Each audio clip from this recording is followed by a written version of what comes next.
Hey, we're live, man. Awesome. Do you want to say hi to anybody? Hi, world. I enjoy the Hi. entire world. All the good people of the world, everybody doing good things. The whole world is here today. So this is episode 5. This is episode 5 of the InfoSec to Insanity podcast, and joining me is an awesome guest. I'm excited for this because we really got to know each other last time you were down here. So the guest is Shawn Riley. Shawn, you can say hi. Hey, guys. And I'm excited to be on episode number 5 because I really like odd numbers. So it's way better that way. No shit. Yeah. It's an odd number and it's a prime number. And that too. Yes. I didn't think of that. You're a math guy. Oh, yeah. A little bit on occasion. So I'm going to take my hat off now. I was wearing it, but the thing I don't like about this hat is it sits up too high. Yeah. Anyway, we'll put the hat away. So I wanted to bring you on the podcast because you're the guy that's probably the most connected to public sector stuff because you lived that life for so long and you're still living that life. So I thought, man, let's have you on. Let's see what's up. You were down here. How many weeks ago is that now? 2, 3, 2, 3, 4? 3, 4, 3 weeks I was 3 down weeks. there. Yeah. It was good times. And we went to the Metallica concert. We did. And I really appreciate you having us down for that. It was awesome. It was a lot of fun. It was a lot of fun, man. I looked at the pictures earlier today and I was like, man, I like that stuff. That was cool. Yeah. Well, when you come up this way, we'll get you to the concert too. I don't know if I'm coming up that way, to be honest. 28th of October. We're all in the same place. It's a law. It's this. Yeah, 28th of October, we're going to be at that's the cybersecurity summit. Cybersecurity summit. Yeah, good times. Playing some games, cyber sports, learning things, teaching people, all the good stuff, all at the same time. You've got like a leadership role on that, right? At the cybersecurity summit? Yeah, so I sit on the think tank and think tank, okay. Yeah, so I have a whole story. Should I tell the story? Yeah. All right. So I'll give you the abridged version. The people that want to see the long version, they can go watch the TED Talk. There's 4 TED Talks out there. You can go watch that crap. But here's the easy version. Started my first company at 16. Got out of that company at 19. Started a whole bunch of other companies. Biotech, energy, lots of stuff in healthcare. Doing lots of cybersecurity stuff. Ended up being a partner for Mayo Clinic, IBM, Department of Defense. Ended up being an executive officer for Mayo Clinic Health System, then the enterprise, doing the technology for 19 hospitals and 72 clinics across 3 states, and then 450 locations that I oversaw for the IT side for the enterprise. Did a cabinet member for a governor. And did that for 6 years. So I was mostly private sector in my career, a little bit of public sector, but 6 years as a cabinet member for Governor Doug Burgum up in North Dakota, doing awesome stuff, doing all kinds of things that everybody told me was not possible to do. We can talk about that later. But my term ended in December of 22, and I went back to the private sector, and we took some of our old companies and brought ourselves together into biz blocks now, where we do all kinds of fun things, but we're a venture studio. So we build companies around the world of all sorts and sizes, lots and lots of cybersecurity, lots of technology. Everything's technology today. So from a career oversight, right, I've been a CEO, CIO, COO, all the EIEIOs of the executive teams. And point blank, all of that is just bullshit stuff. None of that really matters. What truly matters, right, is not the titles, it's not the companies, it's none of that stuff. What matters was when I was 16 years old, I was not super smart. I wasn't super bright. I'm not super smart. I'm not super bright. People accuse me of that crap all the time. I'm not. But when I was 16, I'm the eldest of 5 kids. I've got 2 younger brothers, 2 younger sisters, and my parents were addicts and life sucked. And I've got the burns on the back of my hands to show remind me of the world I came from. And I should be dead, point blank, right? At the very least, I should be a drug addict. I should be in jail. I should be anything but somebody who has actually made a difference in the world. But I grew up in the itty-bitty little town of Lanesboro, Minnesota, and the people in Lanesboro took it upon themselves to help me. And some of them helped me in itty bitty little ways, right? Just, paid me $10 for mowing a lawn. Other people, they brought us food. Other guys, they gave me a computer. Another person taught me how to use it.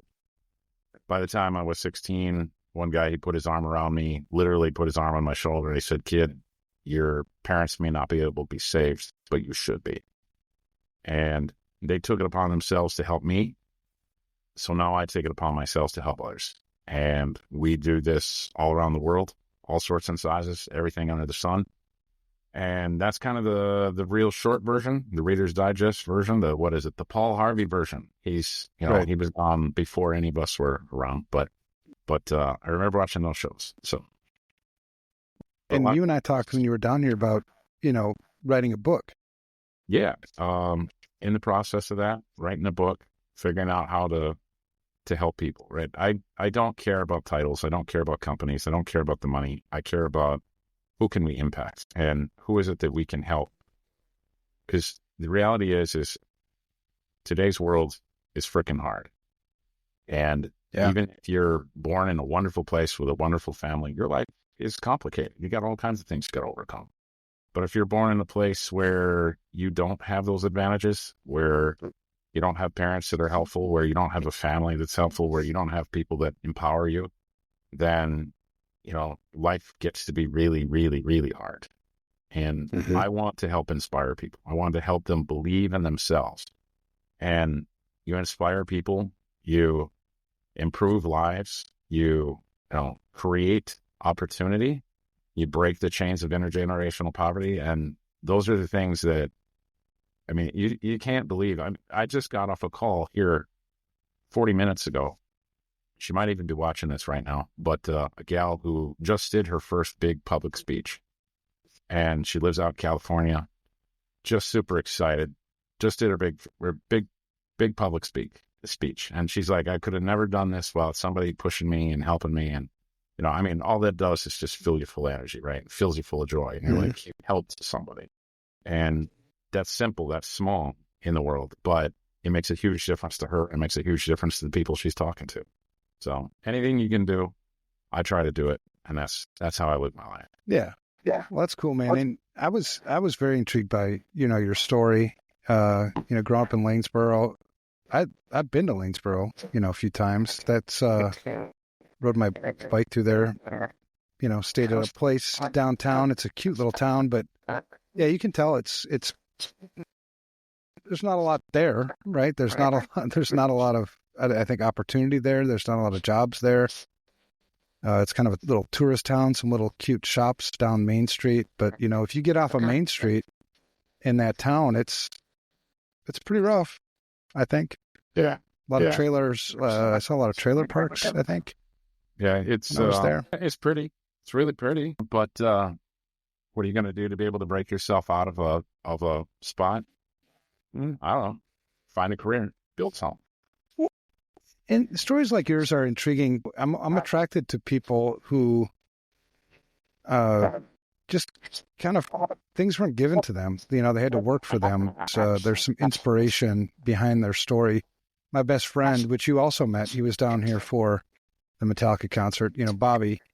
Bobby spent, 20, 25 years in the Hells Angels, and was just, you would think, because I hear it a lot, well, I could never do that. I'm like, why can't you, whatever it is, whatever's on your mind, whatever you think, whatever you dream of, and you're told, you tell yourself, well, I can't do that. I'm like, why can't you do that? And well, I did this. I have my history. I've been to jail many times. I've done a lot of really stupid things. All the odds were stacked against me, stacked against you, stacked against a lot of people. And the fact of the matter is if there's still breath in your lungs, if your heart's still beating, there's still hope and there's still chances for you to do amazing things. You don't know what today brings. You don't know what tomorrow brings. I got a friend of mine who's a CISO. Well, he got laid off, but was a CISO, still is a CISO, I guess. He of a pretty good sized company, a public company. He was, we were talking about his son, and his son is making poor choices. And his son, is facing his first ever criminal charges. Theft by swindle is what he's facing. Knowing my history, wants, what should I do? And I'm like, send him to jail. Yeah. He's like, what do you mean? So, it's going to ruin his life. I'm like, it's not going to ruin his life. I've been in jail lots of times. The thing is, shitty choices have consequences, and you need to suffer those consequences because that's how you learn. If you keep bailing him out and he doesn't have any consequences, well, then why is he ever going to change? So I love the fact that somebody came alongside you, gave you a chance, and now you can use your story in the private sector, your story in the public sector, and then now back in the private sector to be an inspiration to others who may be thinking, there's no chance for me. I can't do that. I can't be a security person, an IT person, a business leader. The hell you can't. Shawn did it. And I know, Shawn, you say people, you're not the smartest guy. I know that. I mean, I've talked to you. You're not nearly smart enough to get out of this, yourself, man. You did it, though, and I'm proud of you. Yeah. I look at the world and all these things that go on, and I would say chaos creates, right? Chaos creates, and you live through chaos. You live through horrible things, and it's up to you. It's your choice, right? What are you going to do about it? And, my past that was inflicted upon me by my parents was one thing, but I also lived up to a lot of bad things myself. I was in juvie a couple of times too. I earned my way there. I wasn't put there because I didn't do it. I absolutely did what I did. And I did a lot of crap that was not wonderful things, but I had to make a decision. And I made those decisions because of what I knew in the moment. And then I made better decisions later, right? And I paid for my decisions, and I had to grow out of it. The reality is, I'm going to make a stupid-ass decision today. I'm going to make a stupid-ass decision tomorrow. I'll make another dumbass decision on, Saturday, Sunday, whatever. Question is what do you do about it, right? Do you look at it and you let it pull you down? Do you fret over it? Do you look at it as something that destroys your life? Or do you go, oh, okay, well, I just learned something, and now I'm going to make another decision. You learn from the failures, and you take those and you move them forward, and you become a positive person. And you try to, what I call, ride your compass, right? The compass bounces around a lot as you go, and you point north, and maybe you want to go north, but sooner or later something gets in your way. Maybe it's a building, maybe it's a tree, maybe it's a river, whatever it is, but something gets in your way, and you have to go around it. You have to go around that building. You can go around that tree, and all right, so be it. Well, you're off north. You're not going north. You're not following that path anymore, but you're going in the way and just trying to ride back into that same place where you were trying to get to that true north. You got to know what that north is. Once you know it, you're going to make a wrong decision. Hell, I would go the wrong way around the tree. Maybe someday I totally get lost and I'm going south for a while. So what? Turn around and keep going. And that's the problem with most people, is they get so frustrated with themselves. They get frustrated with what they see. They paint themselves into a victim corner, and they think of themselves as unable to succeed either because of their decisions or someone else's.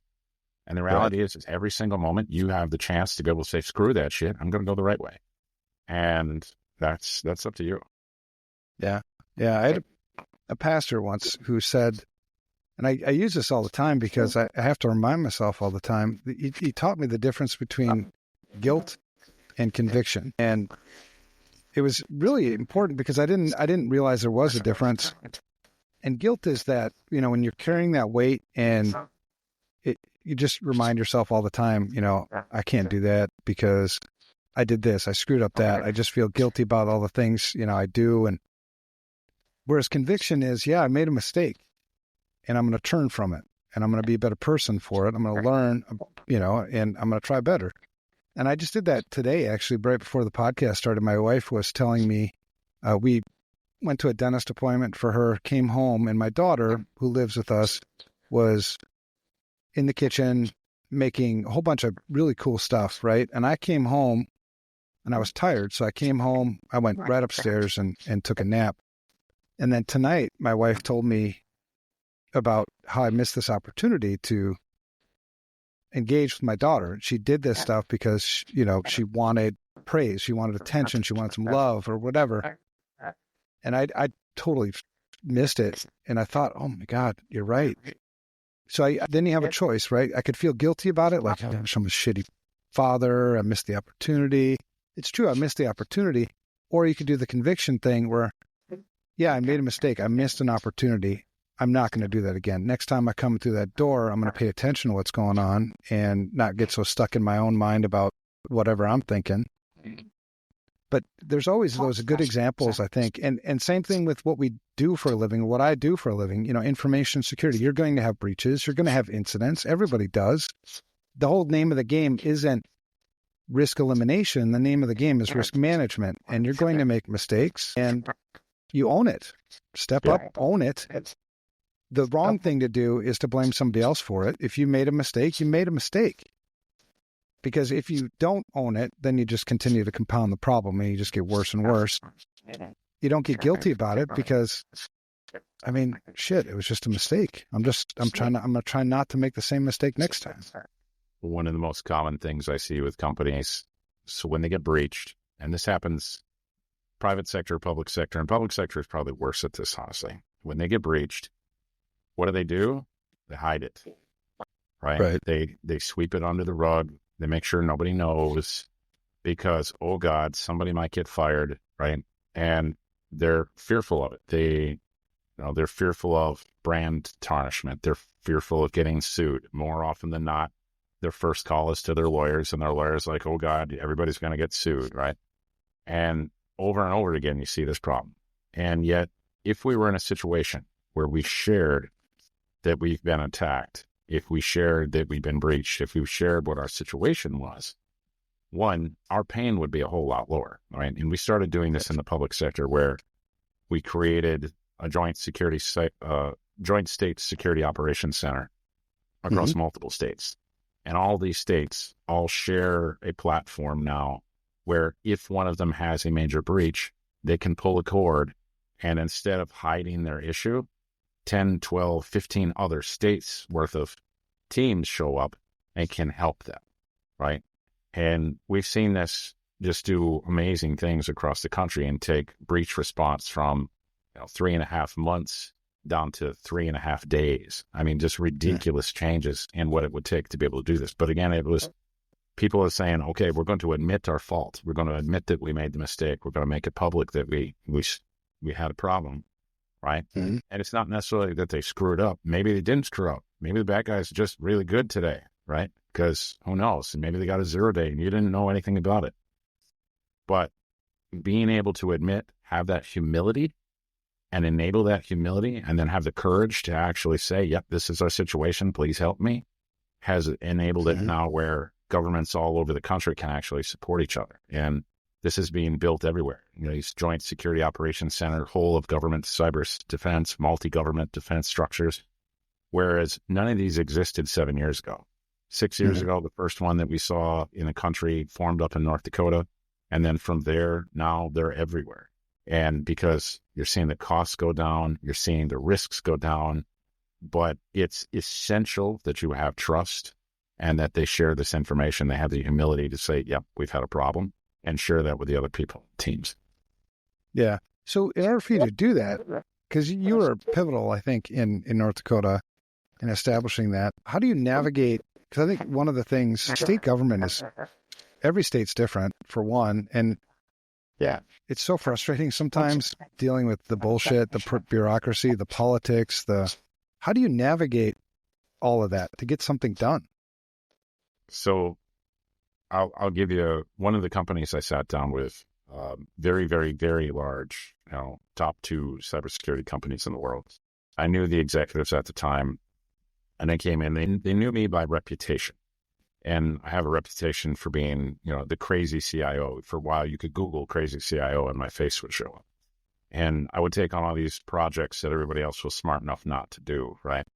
And I did these massive things, and I come into government and they're like, yeah, Shawn, it's great that you did this in healthcare. It's great that you did this in the private sector, but you're in government now. Nothing can get done here. And they just point blank, they're like, yeah, good luck. They're like, if you last 6 months without chewing your own arms off, you'll be doing really well, right? And we sat down, I said, all right, fine. So give me a list, right? Tell me what you need to see done in 90 days. And they did. They put a list in front of me. They wrote all these things out. 89 days later, I'm sitting in their office and I said, here, look, check, check, check, check, check. And this is verified by your people. And everybody looks at me and they go, how the hell did you do that? Right? So part of the problem in government is that government is not incented to do the right thing. Government has an incentive to not change on purpose, right? And while people want to throw conspiracy theories and nefarious things and all that, none of that's really true. What it boils down to is government moves slowly on purpose, because a government that moves quickly on purpose can do a lot of bad things, right? And they can do it unintentionally. They can cause all kinds of havoc. A government that moves quickly about a system can be dangerous for the people, can be dangerous for the public, right? So they are incented to move slowly.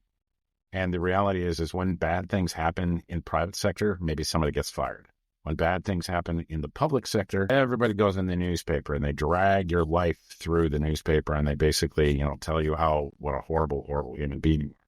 So people get afraid of that. They get very, very fearful of that. So what you have to do is you have to change the risk portfolio and accept the risk into a central place, right? And that's what I did. I stood forward and said, I don't care if I get fired, right? I don't care if they rip me through the newspaper. Makes zero difference to me. If I get canned today, I'll have a job tomorrow. I'm not worried, right? So we changed the model where I said, look, if any of these bad things happen, it's my fault. I accept the risk, right? I signed my name on it. I would take the blame. And I went out to the media and point blank said that. I'm like, yep, this is all my fault, guys. Anything that happens in this space, point it right here, right? And that created some acceptance that got people moving. The other side is that government doesn't tend to have people who come in with any kind of substantial vision. A lot of the folks who are moving into the system, they want to change and fix this one very, very precise thing. The pothole on 2nd Avenue is pissing them off, so they get elected to the legislature. And I came in and said, no, what we want to do is we want to build technology that lets us go to Mars. And I didn't mean physically actually really go to Mars, but I wanted to be able to create a vision that was extensive and massive and said, what is it today that we can impact, right? How can we make the lives of people better through the use of technology? And so we started painting that vision and creating that opportunity. And I had my detractors and I had people try to, castrate me in the legislature. And I had people calling up the media, telling them all the horrible things I've ever done in my entire life, trying to make stories that would get me sunk. And I'm like, man, that's fine. Have fun with that, because I'm not stopping. And we just kept on going. So we created the very first state in the union with education for computer science and cyber science, kindergarten through PhD. Every student cyber educated, kindergarten through PhD. Every school, public, private, Montessori, tribal nations, universities, across the board. I was told it wasn't possible to even have the meeting for this. And we created the computer science standards, created the cyber science standards, integrated those together, taught 2,500 teachers, deployed it to 181 school districts and 11 university systems in under a year. And even my private sector friends are like, but it came down to tenacity and setting a vision and creating the opportunity for people to really, truly do what in government work they want to do. Because the vast majority of people in government went there because they actually, honest to God, want to make a difference. But most of the time, they're not allowed to. And we gave them the opportunity. We put them in front of them. We gave them the vision. And this was just one of several projects like this that were all these things that everybody told me wasn't possible. And so often it's because every state person that I've interfaced with, almost everyone, seems like a really good person. They're in the game for the right reasons. They're genuine. They're good people.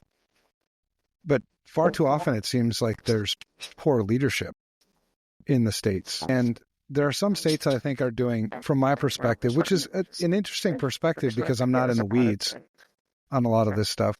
Some states I think are doing a pretty damn good job. And I think some states it's like, what the hell are you doing? It's so inconsistent and crazy, because I agree that you do have these joint efforts, with the joint operation centers and, incident response processes and things. But I was at one state, and I'm not going to name the state. People that know me already know the state, but I was invited to talk to their Blue Ribbon Commission on IT, which, I guess makes recommendations to the governor or somebody. I don't know who the hell goes to.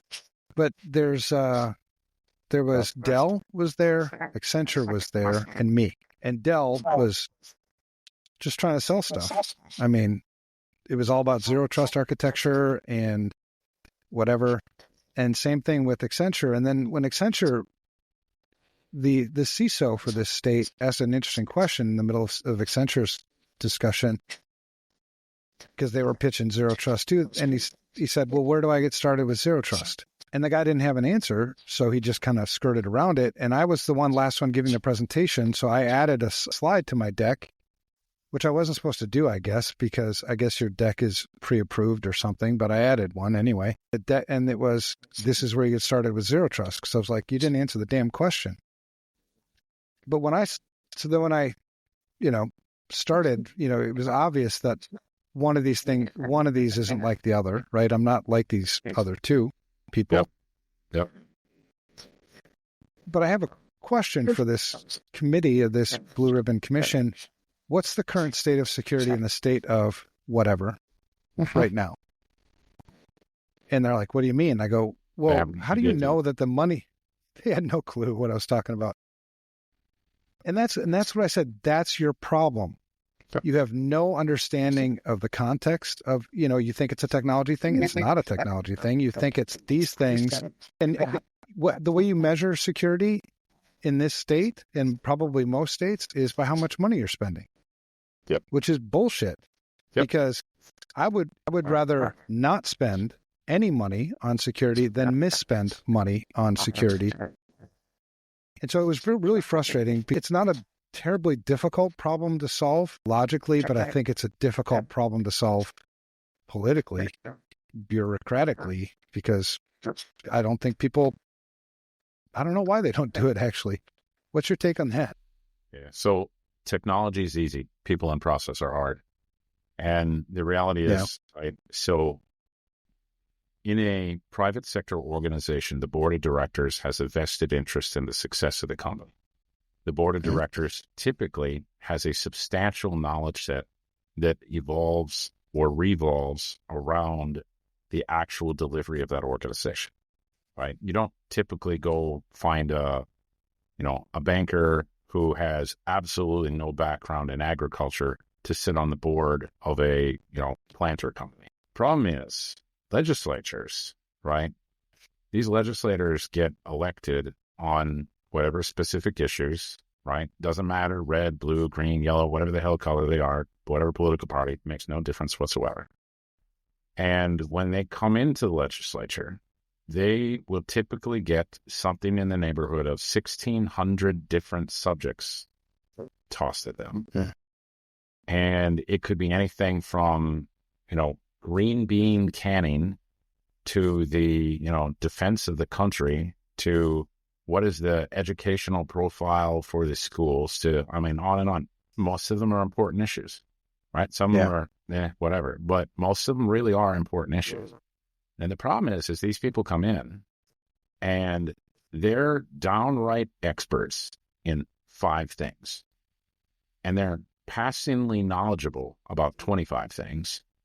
And they've got a general familiarity of the existence of another 25 things. And then there's another 1,500 things they've never heard of in their entire life. And we expect these guys to be able to vote on it and pass bills on it. And they have no idea, right? Because who would? No one would, right? Everybody has their forte. And the reality is that there is no human being with that kind of extraordinarily wide knowledge set, right? It just, just doesn't exist. Yeah. That's an interesting perspective. I didn't think of it that way. Yeah. And so the legislatures, they're trying hard. They really, truly are, right? I mean, everybody loves to rip on the legislature and the politicians. And have my own reasons to rip on a politician or to myself. But the reality is that, I mean, these guys they get accused of dreaming and scheming, right? But the reality is that they're just trying to figure out how the hell they're supposed to manage their states. And then add on, technology is very complex. It takes a ton of knowledge set. And for the most part, these organizations, none of these legislators know anything about technology. They've never worked in technology. I mean, most of them can't spell IT, right? It's just not something they've ever had to deal with. It's an insane aspect of kind of how this works. Then, so you were able to get things done in your state because I think you had a vision and you were able to lead. You know, because part of leading is, you know, building consensus, getting people, you know, building that political capital, you know, to get shit done. But I look at most other states, I mean, does it come down to there's a lot of states that just have really shitty IT and information security leadership? Part of it is that. I mean, some of these people might be your friends, so I'm not going to call any of them out, you know, individually. I have people that I would like to, but I'm not going to do that. You know, a lot of the states have IT leaders who have no IT background, right? I mean, these are appointed positions, right? There's a humongous percentage of the state government IT leadership that doesn't have a technology background at all, right? It happens. Now, in some cases, maybe they don't need a technology leadership background. Maybe they can be administrators or they can be operators or something like that, and that's perfectly good. But I would say the more core problem is the nature of the communication. So what I would see when I came into North Dakota, what I saw right out of the gates is, let's prep for legislative session. Cool. Tell me how you talk to a legislator. And they came in, they're like, well, this is how we do it. We put together all these PowerPoints full of spreadsheets, and we go through the math on every single project. And I'm like, wait, what? And what they would do is they would show me the spreadsheets, and I'm like, well, this project cost $8 million, and this project cost $21 million, and this one's behind budget, and this one's ahead of budget, and then. I'm like, okay, cool. Why did they approve these projects? Well, agencies asked for it. Okay, so why do they exist? What I came down to is that basically it's an economic discussion at the state level. They're always trying to pitch an economic discussion. And I'm like, well, here's the deal. This isn't an economic conversation. This is a human conversation. And I'm gonna pull this out. I had no intent of having this, so I'm gonna grab this. So I have this sitting here. Okay, no, I don't. Never mind. It's really close by. I know. You thought you had something, but you don't have something. I thought I had something here. Okay, so I have this letter from a bunch of kids. In fact, now that I say it, now I know where it is, but it's going to take me too long to grab it. Right. And it is about where we'll have you on again. Yeah. So it's this letter from a bunch of kids. Right. I came into an elementary school. In this elementary school, I walk in the front door, and on the ground, this little bitty robot drives down the hallway. It turns toward me, drives right up to me, and the head of the thing looks up at me and it goes, "Please take your message." And I look at this little robot, and in the back, there's this little Lego box. And I pull out this piece of paper and I unfold it. And that's what I was going to pull out. It's right there in this box. But you unfold this thing, and it's a welcome to the classroom. And it's the girls who are there. You know, it's Jenna and Jessica and Ozobot and Dashbot, and they're super excited. And I go in that classroom, and it's second grade girls in there that were teaching or were learning this stuff. And they've got all these robots, and they're doing codeforkids.org, and they're learning how to write Python. And they're second graders. You're like, this is amazing. They were a target of a North Korean actor using a K-12 school, because in that K-12 school, they had access to the backbone that got them to the National Guard. And the National Guard in this state are the ground defense forces for 2 nuclear missile bases. And so once we got this issue declassified, we said, okay, I don't want this to be taught told to the legislature in a numbers game, right? So what we did is we took 16 photos and no words whatsoever, 16 photos, and I told the story. Here's the girls, here's the robot, here's what they were trying to get to, right? With a B-52 with a bunch of freaking missiles under it. And the next one is Minuteman nuclear missiles. And this is the guy doing it. And it's a picture of freaking North Korea, Kim Jong-un. And this is how we're going to defend against it with 3 photos. And I show them here, this is cyber defense. This is what it looks like operationally. And oh, by the way, here's your kids not having to worry about this. Mm-hmm. They approved a $70 million increase in the budget and 51 FTE increase, and they approved it 88-0 in the House and 47-0 in the Senate because they understood it, because they knew that the safety and the security of the citizens' information was above and beyond politics, because they knew this was a real issue. They understood the risk, and they understood what that risk was attaining. Right. And that same thing holds true in every state. Yeah. I mean, every state has could tell probably a similar story, or maybe the story is going on right now. But I think you made a great point. It's how do you personalize this, humanize this? How do you communicate in their language so they get it? I think that's an art, man. And I think it's a lot of people don't have it. A lot of people in state leadership can't do that. Otherwise, you'd see a lot different things happening. Yeah. And I've seen some great people be able to step forward and take this on in the last 5 years, right? And because there's been a new stage set, and folks in North Carolina and folks in Michigan and folks in Maryland who are now thinking differently about how they present this to legislators, because instead of telling the math and saying, oh, this is really at risk and these things are going to be breached, instead we actually walk through real, tangible, touchable events. And we did things with the banking system. We did, as a partner, right? As a partner with the banking system, with the criminal justice system, to demonstrate here's real, actual breaches. Here's the really nasty, nasty stuff we could do. Now, when we shared this with the legislature, we did it in an extremely closed door, no reporters, right? None, no reporters, right? We made sure that these were classified events, confidential events, depending on, right? Made sure that we would walk in and say, there was no one here to be embarrassed. We are not calling out universities. We're not calling out K-12. We're not calling out cities, counties, any industries. We said, just because this one, happened at this location doesn't mean they're unique, and it's not their fault. And we went out of our way to make sure that nobody was attacked and embarrassed by the situation. And we stood forth and said, no, we own the network and we own the cybersecurity, so it's my problem. So bring it to me, right? Any reporter ever comes to your door, you bring them to me. And when we made that operation, that completely changed the conversations, right? Counties and cities especially were begging to give us their stuff, going, please, God, take this, because we can't handle it.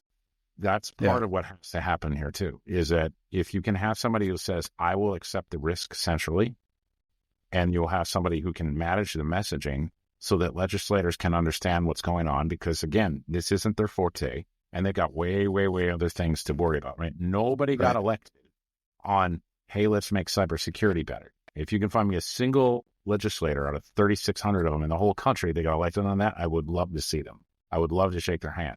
But I haven't met. There may be a day when that happens, though. I hope so. I do. I really do. I hope that happens.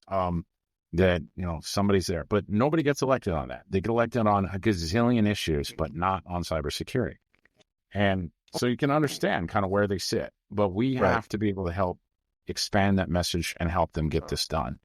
And when you can take the hardships that people are dealing with, and you can go from a hardship to a hard drive and help them understand the transition of people to technology, then all of a sudden legislators go, oh, I see the problem, right? And the general public goes, holy crap, I'm at risk. Please save us, right? And you can really solve problems when you're doing that. Yeah. All right. So I think that's great. Because that's the same thing in the private sector. And I've seen never sat in your seat before. I've worked for people in that seat and tried to help with things. I work with states today. So this perspective, I think, really helps me understand it. And to reinforce that, I remember Jim Ramstad. It was the first time I'd ever had a face-to-face conversation with any politician. I was very young in my career, and he had come to talk to our company. And so the whole company was there, and he asked, what do you think my number one job is? And I was like, I'm really smart and obviously naive. So I raised my hand. He's like, yeah, you. And I'm like, it's to serve your constituents. You say, wrong. Number one job is to get reelected. I'm like, oh, shit. Okay, that changes things because you're right. A legislator isn't going to give attention to an issue that he or she doesn't think will help them get reelected, I think. Is that pretty accurate? And I suppose you have some legislators who are probably there that don't give a shit if they get reelected or not. They're just going to do the right thing. But it seems like a lot of them are looking at it from that perspective. Like, I want to get reelected. I want my constituents. I want to do issues that are going to resonate with them that I can, politic on and get reelected. I think it's the hybrid. They want to do the right thing that will get them reelected. Okay. I think that's really the hybrid most of the time, right? Now, we have to realize legislators are humans, same as the rest of us, right? There's amazing people and there's total jerks. It's a sample size of humanity. Yeah. So, that's how it goes. There are the occasional people who get elected just because they're on an ego trip, right? It does happen. Mm-hmm. Yeah, there's a lot of them. I've met many of them around the countryside. The vast majority, though, I would say, got elected the first time under the guise of trying to actually fix a problem.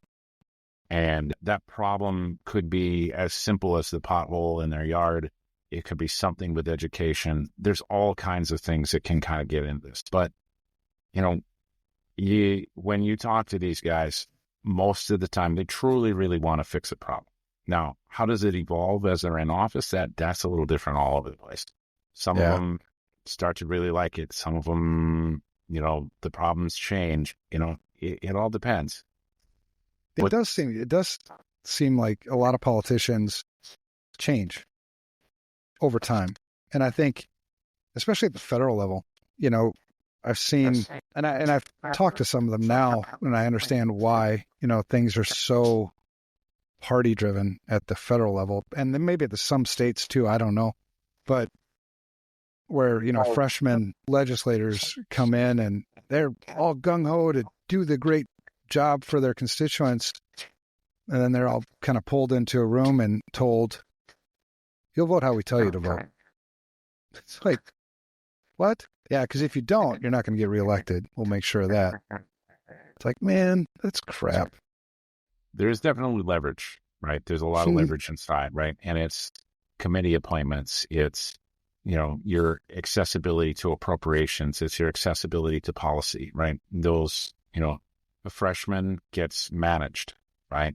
And the upperclassmen do the managing and they figure it out, right? And they'll put you in the places you need to be and you earn your place to where they want to put you.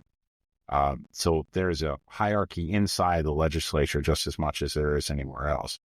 Yeah. But let me get a little weird for a second and explain with the healthcare. I already think you're weird, Shawn. I mean, that's part of the reason. That's why you're here, man.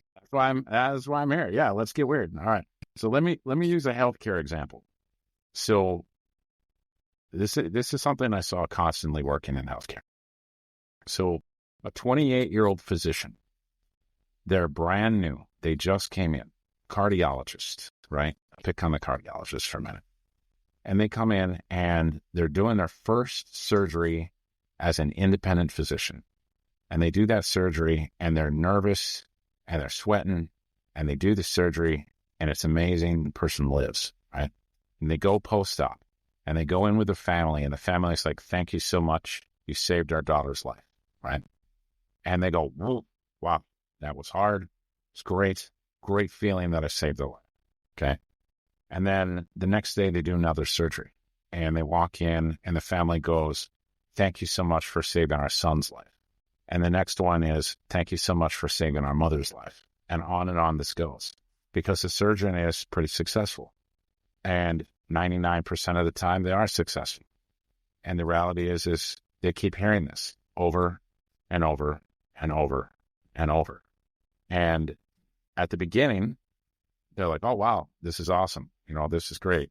And then a couple months in, they're like, yeah, look at me. I save lives. And a few months after that, it's I choose who lives and dies.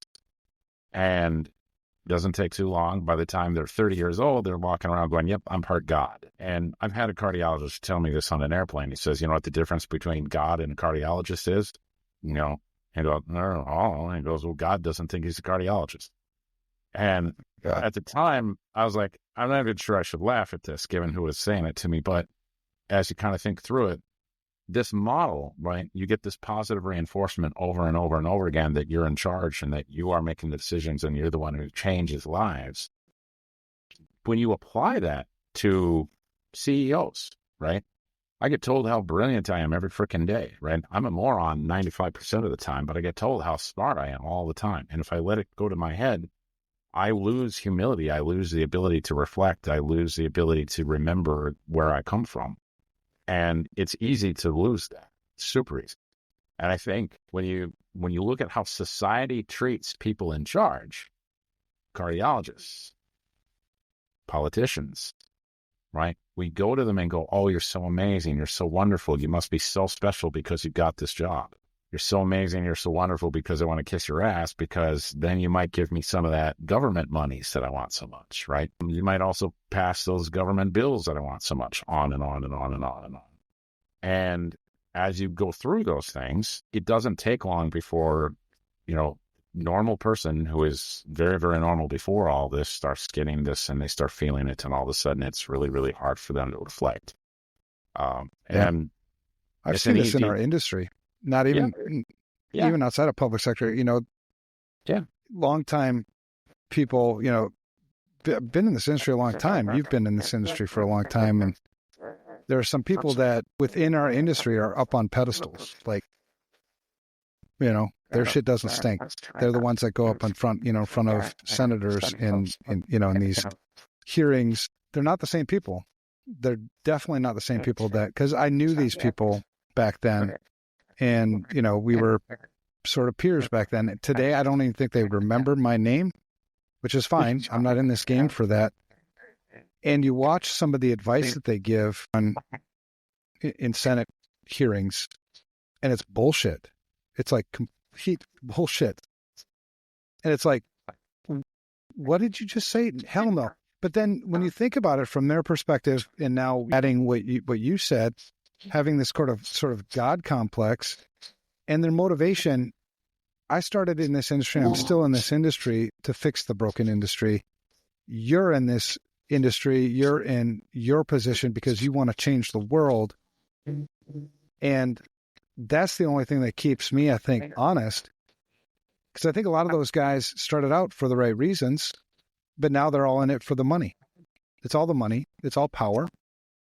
And so they'll tell the Senate, after big breaches, they'll tell them whatever it takes to continue that train. Whereas, knowing them back then, they would have never have said that shit.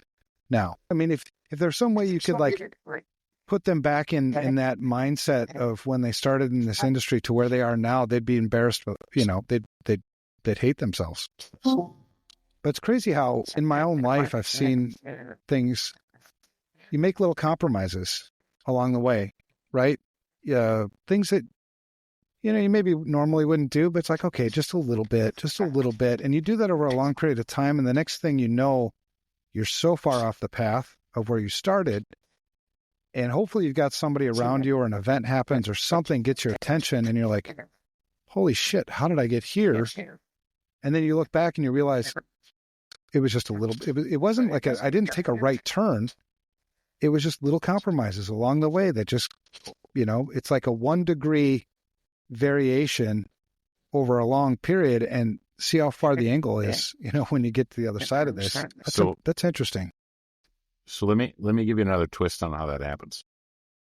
So it's easy to make the assertion that they're doing it purely for the money or the power and those kind of things. And those people exist, right? They absolutely do. There's another twist on this. And I'll give you a twist right here, this podcast. So I'm a public figure. I used to be on the news all the time, cabinet appointee. I'm on stage. I have no idea, 50 times a year or more. I have no idea. Mm-hmm. Lots of Twitter followers, lots of YouTube, TEDx, blah, blah, blah, blah, all that bullshit.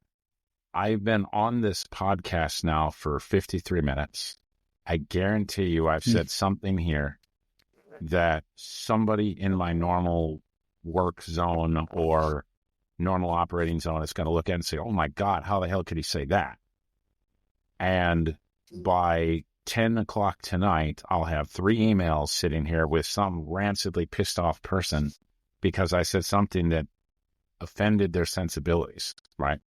And I don't know what it is that I said so far. I apologize to all the people that I've pissed off and all the people I haven't pissed off. No, you don't apologize, Shawn. You never. That one of the things I don't think anybody should ever have to apologize for is being who they are. Saying what you think. If I piss people off, get pissed off. Not my problem. That's where I've landed at this point is I've hit this point of I'm going to be who I am and I'm going to say what is my truth and what I believe to be fact. And I'm going to put that out there. And if people hate me for it, so be it. Welcome to the world, right? Meh, I don't care. My skin has gotten thicker and thicker and thicker. The hard part, right, is that for somebody who hasn't gone through that, who doesn't have the skin that has become the freaking rhinoceros or the elephant skin is pretty thick. Honey badger, for the honey badger out there, those people, when they get up in front and they make those tweaks to what they say, they're trying to appeal to multiple sides, right? They're trying to not piss people off. And oftentimes it comes across as they're trying to make the money or they're, full of themselves. And like I said, sometimes that is true. But a lot of the time, they're just trying not to get themselves in trouble. And the way we get coached in that political world, you get coached constantly from everybody around you to try to keep you from getting in trouble because they don't want you in trouble. And so what ends up happening is your message gets watered and watered and watered and sometimes twisted, not necessarily intentionally, but under the method of, hey, we can't piss off so-and-so. I mean, when I was actually in the role, right, I was never supposed to say, hey, the Chinese government did this or the CCP did this. I couldn't talk about APT 17 or APT 21 or actual nation-state actors, right? And in fact, we got to the point, the only nation-state actor I was allowed to actually talk about publicly was North Korea. Otherwise, I wasn't allowed to talk about that because that's actually not our purview at a state level. That's a federal problem. And the feds get to make that policy, and we're not supposed to talk about that. And I go, okay, but so what do I do about this, right? And yet our legislature doesn't have those restrictions. So they come straight at me and go, okay, what the hell are we doing about the Chinese hacking X, Y, and Z, right? What the hell are we doing about Iran hacking X, Y, and Z? What the hell are we doing about, blah, blah, blah, the Russians? And these are the weirdnesses of these rules, is that you don't get to actually be honest unless you're outside of government. Right. And then once you're outside of government, nobody wants to listen to you anymore. No, that's a good point. In a couple more episodes, I have a person that I want to have on the show, and it's somebody she wants to know what it takes to get in this industry. She has no experience, anything.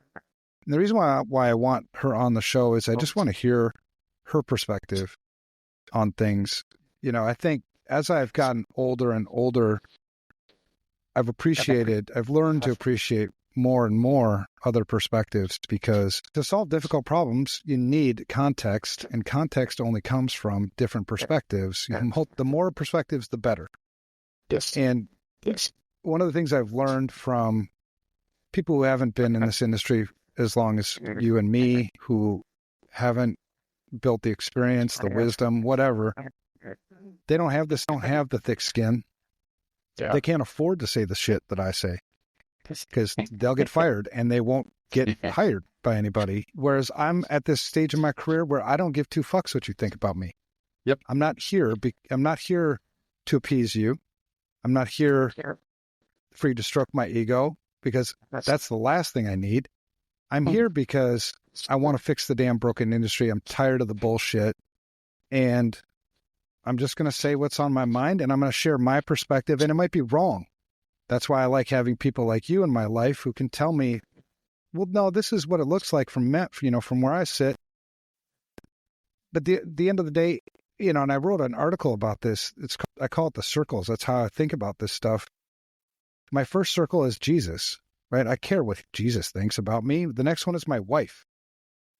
I really care what she thinks about me. The next one is my family. The next one is close friends. 99.9% of all the people on the planet are not in any one of my circles, which means I don't care.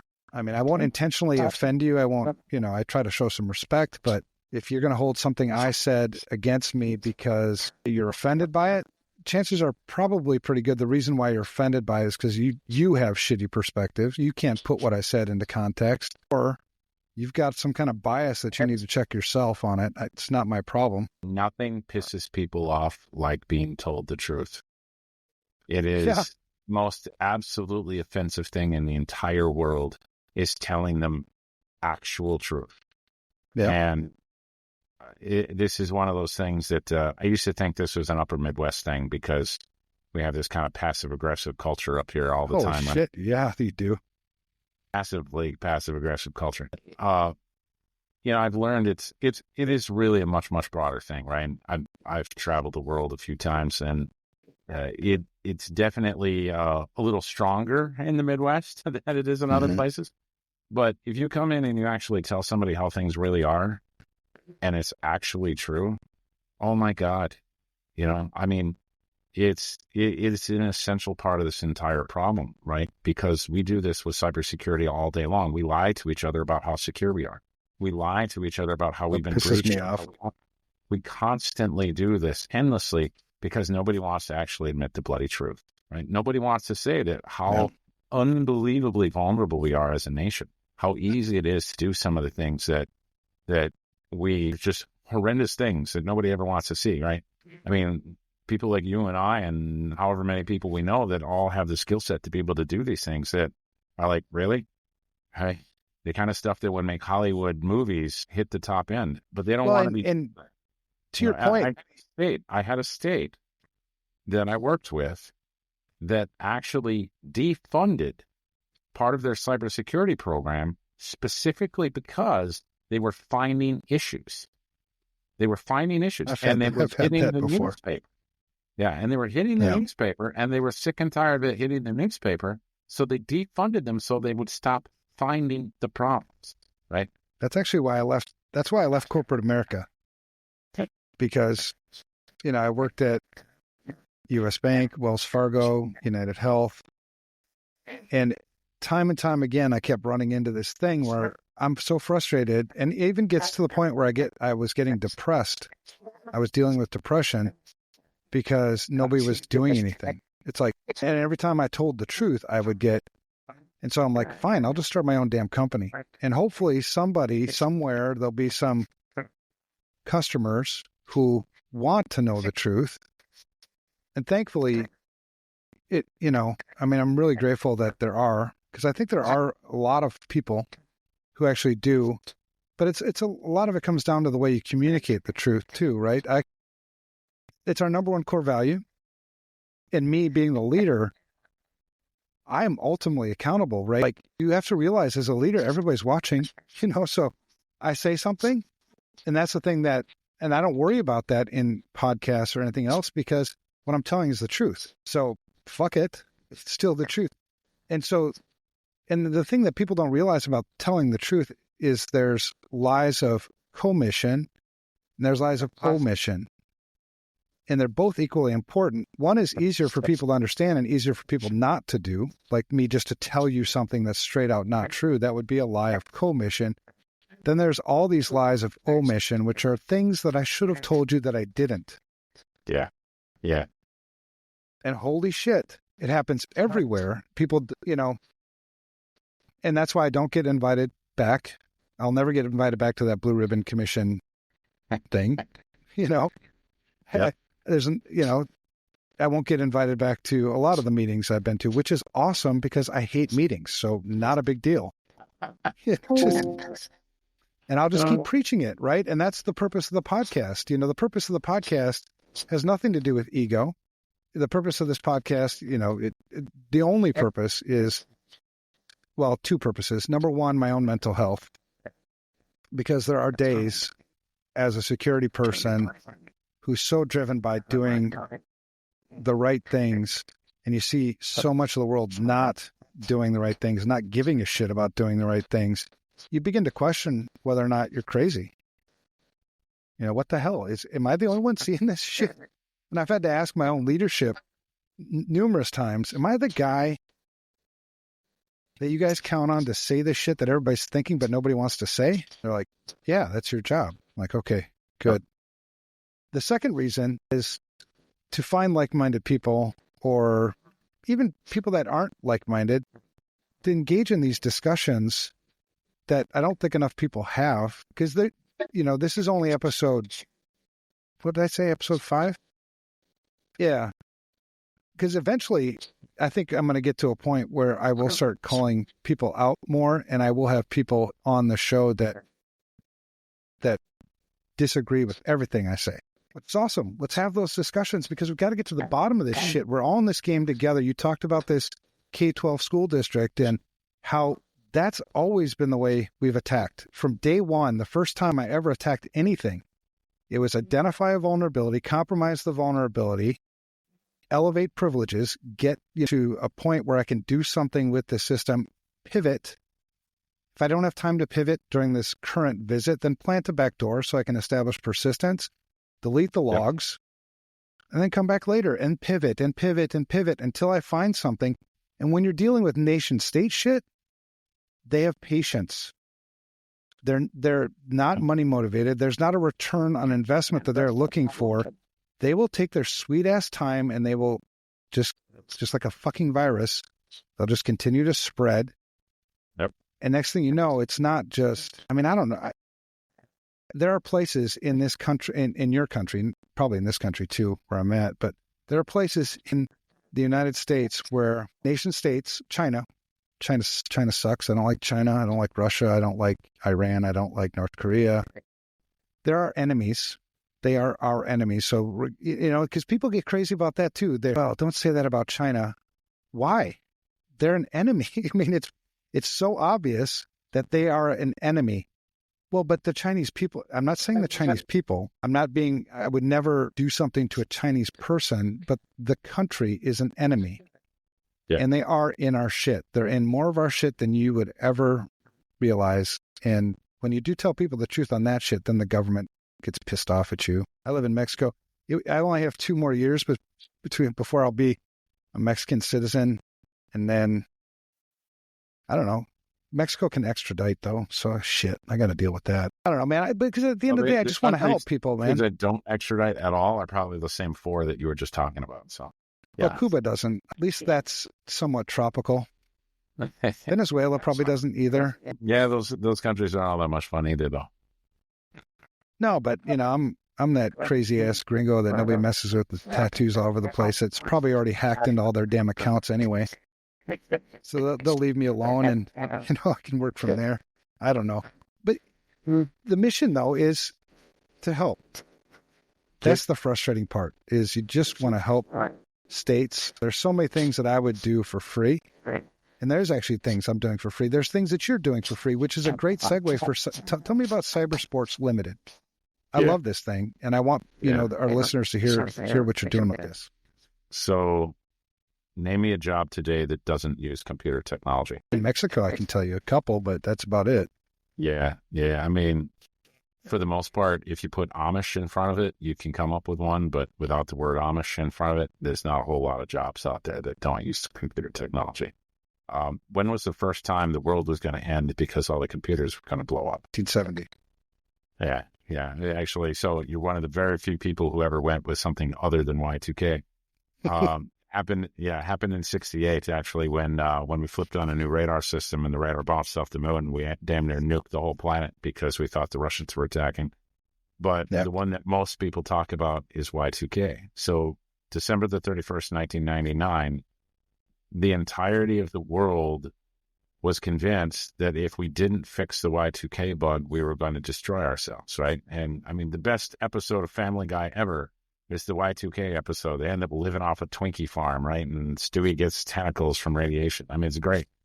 And our art and culture and society reflected in that day, in that moment, how important this technology was to the world.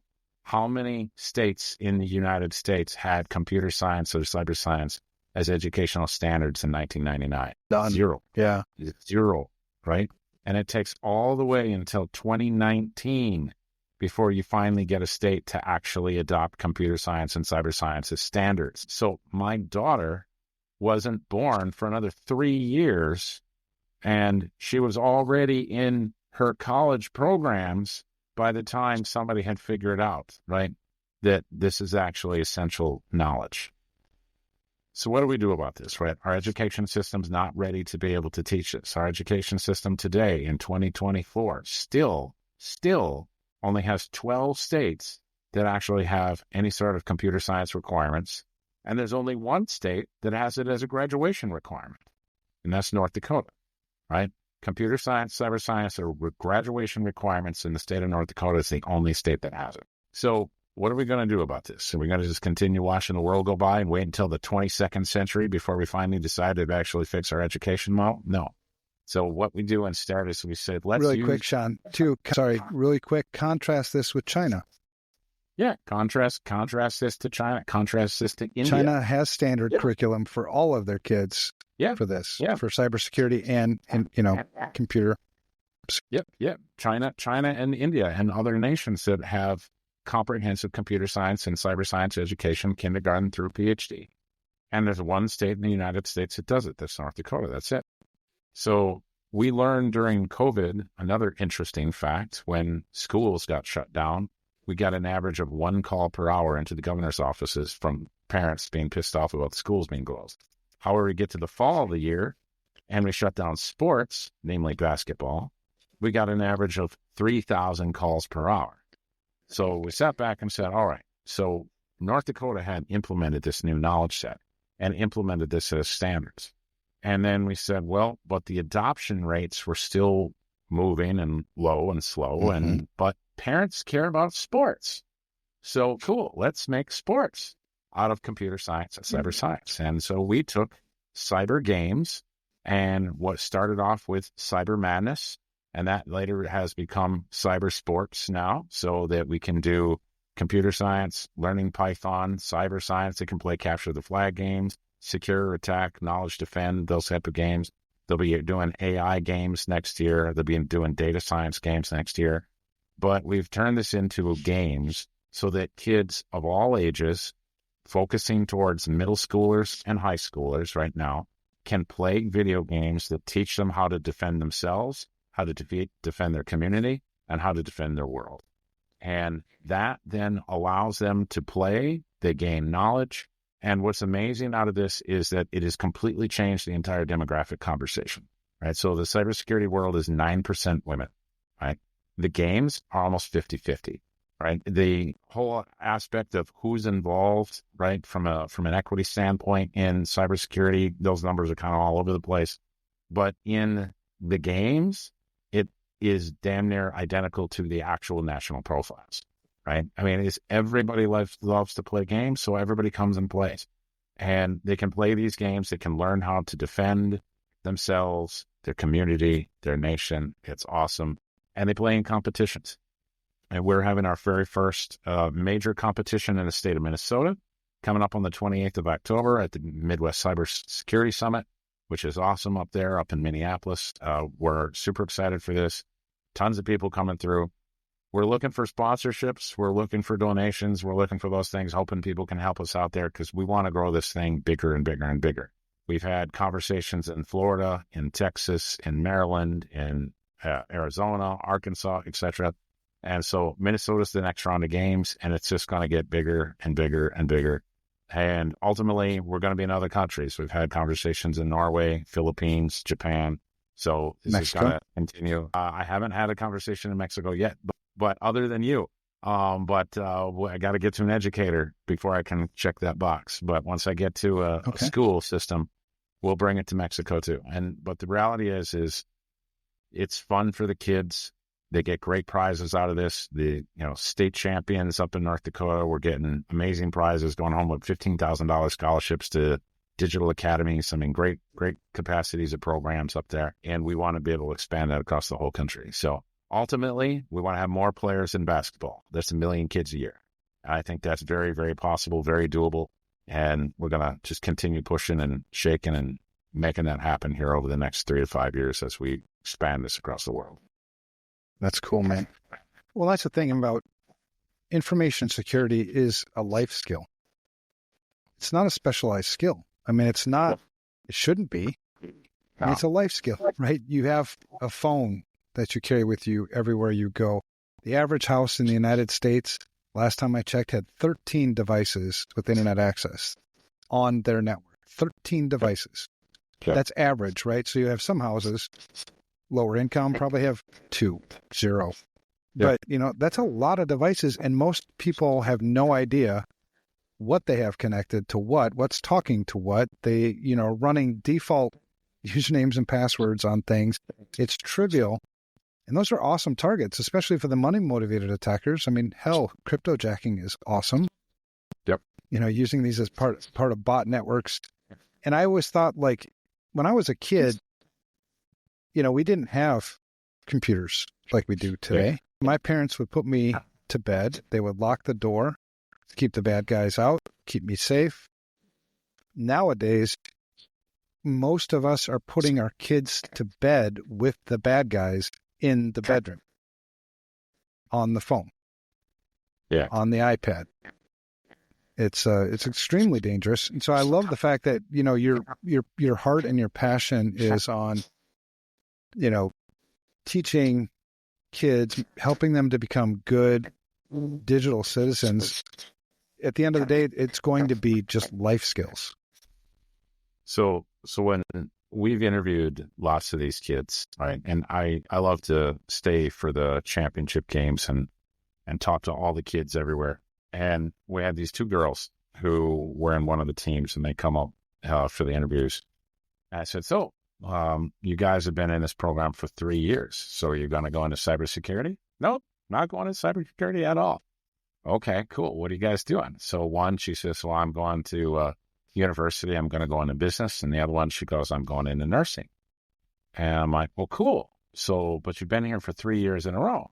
So you're playing in all the tournaments, and they were a top 10 team in all 3 years. They're actually pretty solid too. And go, all right, so why are you here? And it was like I wrote the script myself. They look right in the camera and go, well, because every single job today uses computers. And sooner or later, we're going to be leaders in the new companies that we're going to be joining after we get out of college. And we want to understand the risks of what this technology brings. And I'm just like, oh my God, I love these kids. Huge hug for everybody. Right. But there's more, there's more wisdom in those kids than most of the CEOs I talk to. Oh, it's intense, right? You talk to these kids and they know that technology has risks. It has amazing potential and has amazing rewards, but they know it has risks. And they wanted to understand how to manage that themselves. And it's incredible. And that knowledge base, right? When people like us who have been in the cyber world for way bloody too long, right? Doing this forever. Mm-hmm. And we work with people all around the world doing this. And when you can stand on a stage and say, the boardroom of tomorrow will know not to click the damn phishing emails. Do you know what kind of difference that is? I mean, just the fact that they know not to click the phishing emails will be insanely helpful to the world. But for them to be a board member and say, hey, what is our cyber risk? That would be unreal in the impact to the entire country. When every board asks that by default, the same way as they ask, what's my ROI on this or what's my NOI on that, right? The same rationale on their financial metrics, they ask, what is my cyber risk? That will be a massive, massive change in this entire industry. And that's when we're going to actually start seeing these problems go away, is we will see people be able to think about this from the perspective of how do we defend ourselves? How are we defending our communities? How are we defending our nations? And that will make it so you and I don't have to work 24/7, 365 and have to clone ourselves 450 times just to be able to keep up with just the Chinese alone. Damn Chinese. Yeah, so there's that, and there's so many, man. So I'm trying to think, because a very common complaint I hear from CIOs is how difficult it is for them to keep up with the unrealistic technology demands of the business. So beyond the fact that you're a shitty leader, as a CIO, because you should be, you're not an order taker, right? You're supposed to be there to, put this in line. But I think growing this talent, these kids, these younger folks, being a CEO someday, will know that complexity is the worst enemy of security. So stop adding more shit and adding more shit and adding more shit. Understand and what it takes to use technology responsibly. That's what it comes down to. There's nothing wrong with technology. It's just how many people use it irresponsibly. Part of that, I think I think most of that is a lack of education in our technologists themselves. So when I see the design architectures of some of these organizations, you just kind of go, well, why in God's name would you do that, right? Somebody's still using VLANs to be able to do segmentation in a network today. And you're like, OSPF? How long has that been? What? That's my favorite routing protocol, man. So, hey, chill. It really is. I love OSPF. But you go, guys, there's cool ways to do that stuff super easy nowadays. And we're still doing this in the way that we did it in 1996. It's like, and it's not necessarily the technologist's fault. It's that they've never had an educational profile to be able to bring them up to the speed of the newer tech. And now the real problem, right, essentially today, the cornerstone problem, this is something I give a lot of talks on right now. The world is doubling its knowledge every 12 hours today. So every 12 hours, twice a day, we are doubling our knowledge. The amount of information that is being gathered and the amount that we are learning through different scientific principles and through aspects of observation of the world is just skyrocketing. And the reality is that the technology curve, I look at every single technologist and say, you've got a half-life of 18 months, right? Half of what 18 months from now doesn't really apply anymore. It's gone, right? It's decayed. And when we look at technologists that way, and we expect them to be able to architect, and then you look at companies who have no educational budget and give no operational time for somebody to actually step aside and actually learn. This is killing us right now. We need the one thing that's never changed. The one thing that's never changed, regardless of all the new technologies and words that you and I don't even know what the hell they mean. The one thing that's never changed is the basics, the fundamentals, and logic. Logic guides you through all this stuff. Critical thinking, those skills that you just see so many people seem to lack the ability to think critically.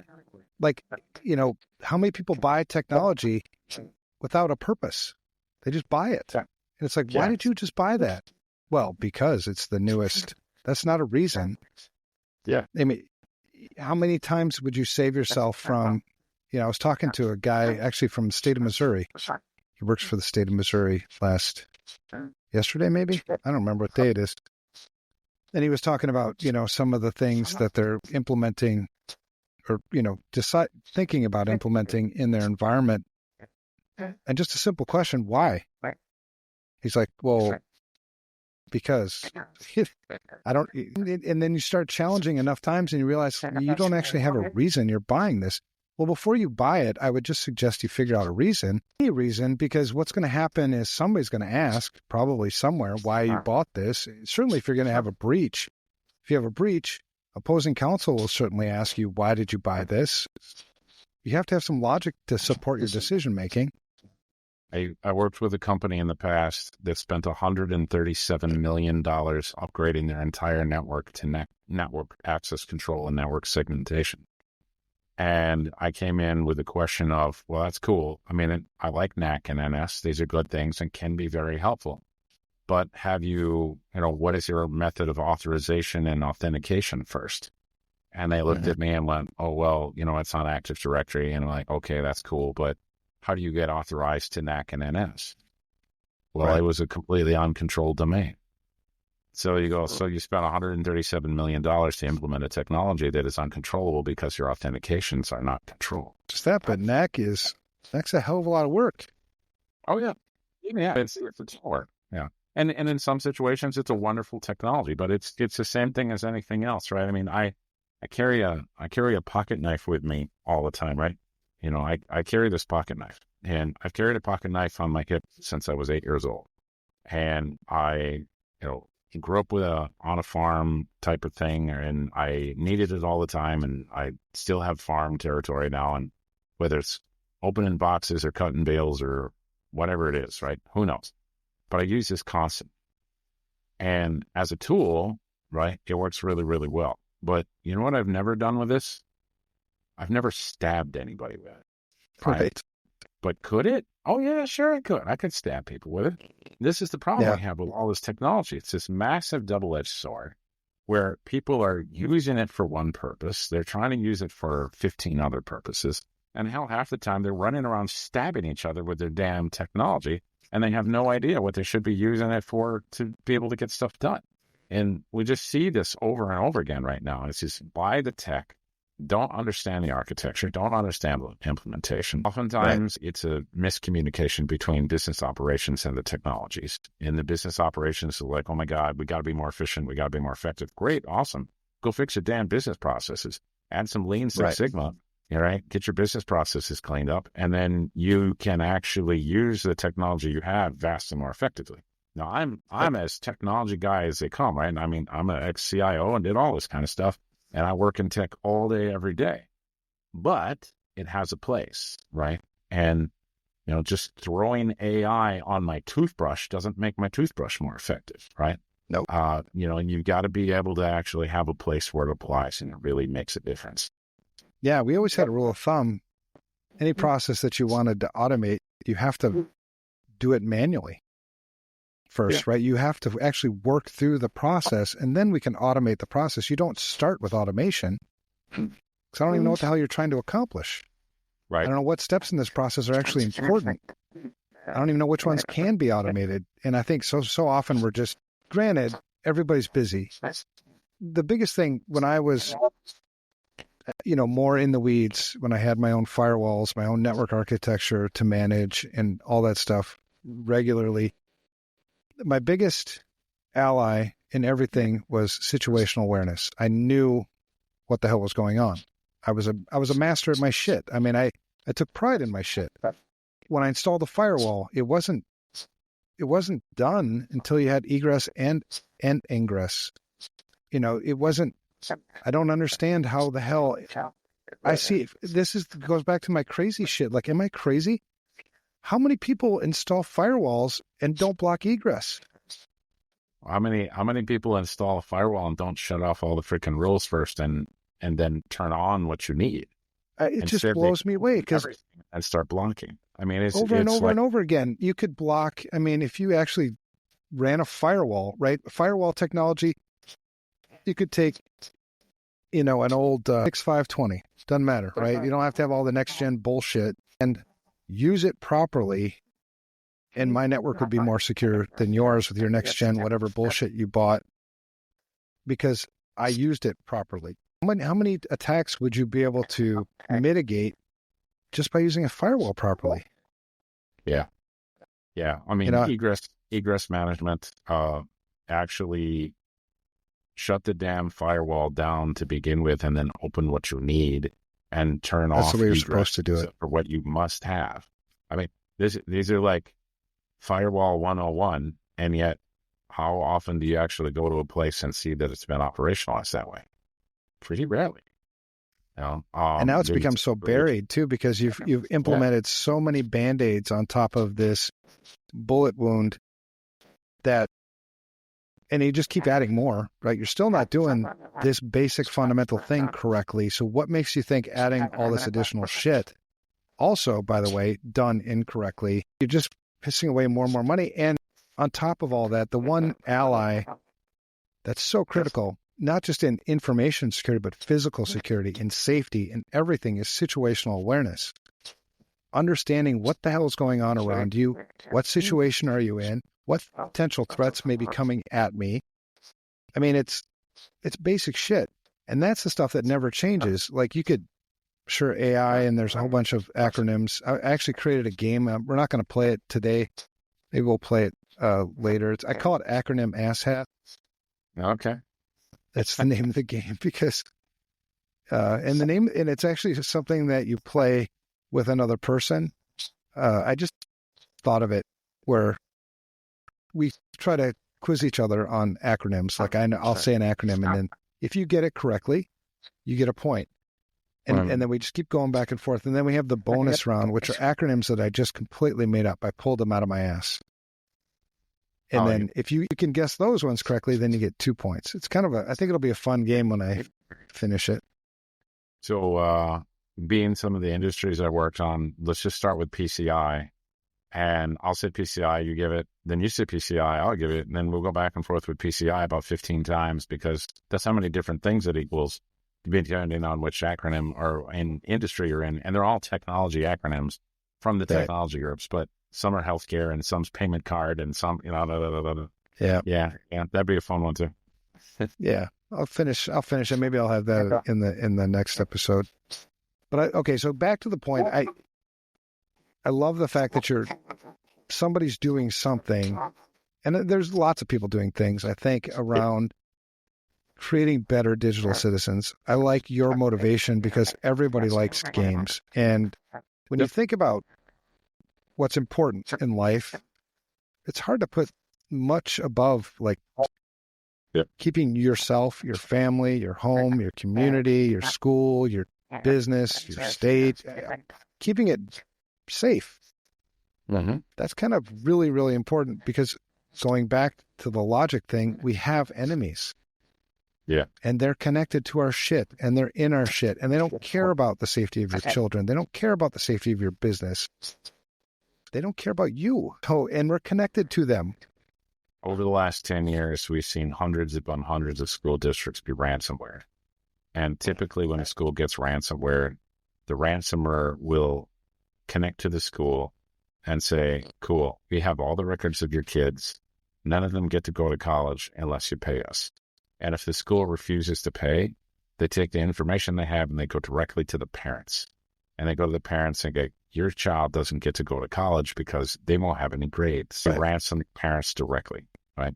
And we've seen this all over the country, right? This is horrendous stuff. And they don't give two shits about your kids. They don't care about anything else either.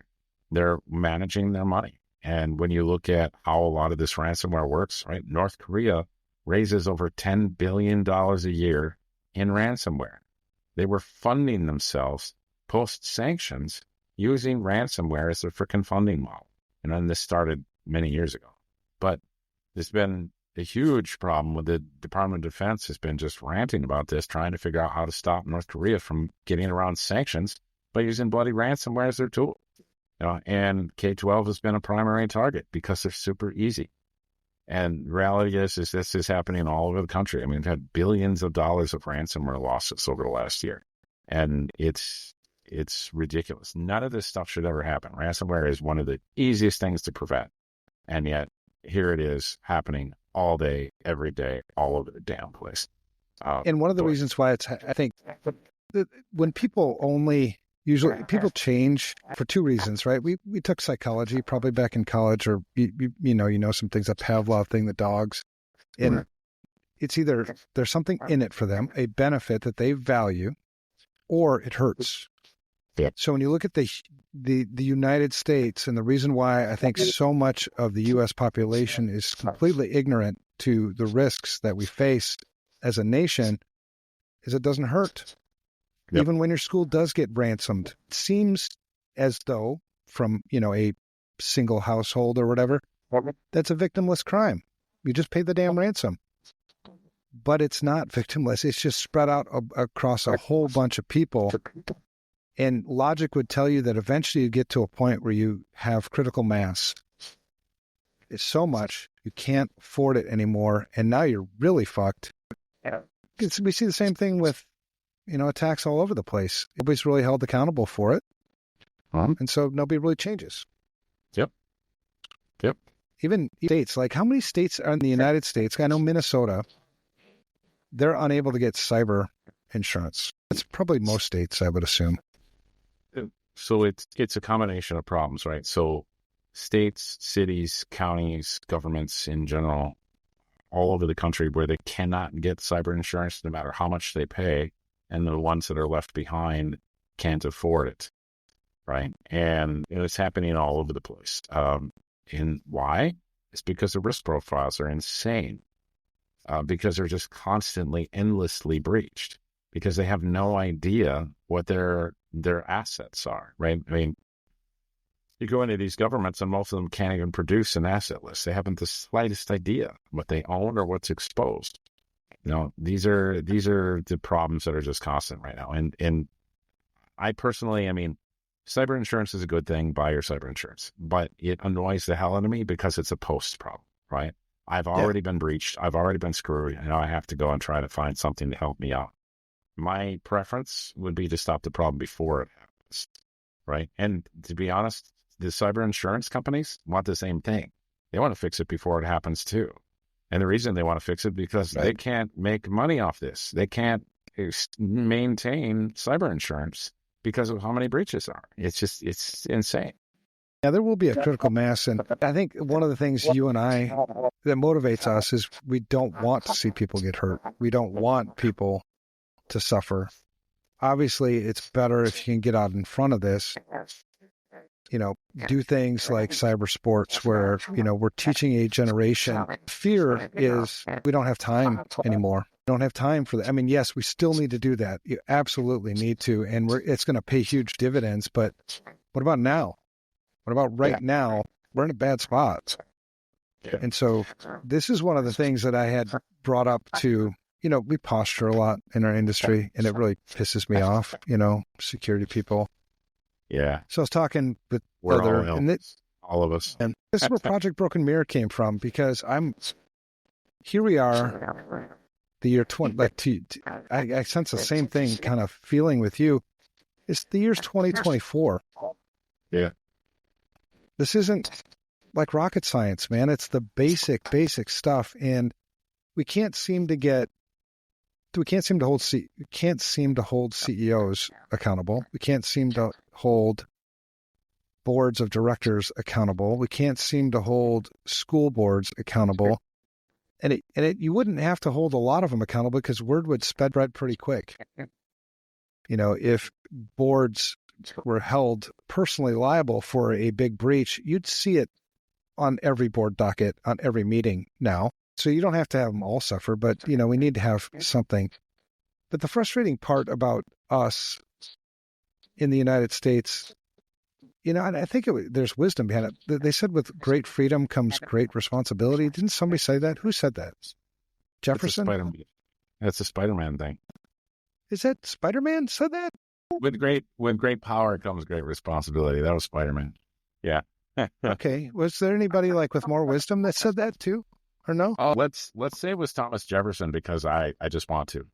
Or Benjamin Franklin. Let's go with Benjamin Franklin. Yeah, those guys were smart people. Let's say it was them. So we have this. And that checking this podcast anyway. We can get away with that. Well, yeah, somebody will somewhere probably. But what I wanted to know, because it frustrated me, is we don't even know what we look like. As a country, we don't even know how exposed we actually are. We hear things from all kinds of different places. I see things. I see my perspective. I get called.